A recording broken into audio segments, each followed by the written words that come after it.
अहिल्यानगर जिल्ह्यातील नेवासा फाट्याजवळ शनिवारी मध्यरात्रीनंतर एका फर्निचरच्या दुकानाला भीषण आग लागली आहे। या आगीत एकाच कुटुंबातील 5 जणांचा मृत्यू झालाय। यामध्ये लहानगे जीवांचा समावेश आहे। या दुर्घटनेवर परिसरात हळहळ व्यक्त करण्यात येते। दुकानाच्या वरच मयूर रासने हे त्यांच्या पत्नी आणि मुलासह राहतात।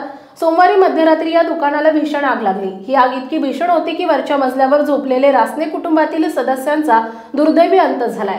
आगीत फर्निचरचं दुकान पूर्णतः भस्मसात झालंय। दुकानातून निघालेल्या दाट धुरामुळे कुटुंबातील सर्व सदस्य आतच अडकले। मदतीसाठी आरडाओरड झाली तरी शेजाऱ्यांनी दरवाजे उघडण्याचा प्रयत्न अपयशी ठरला।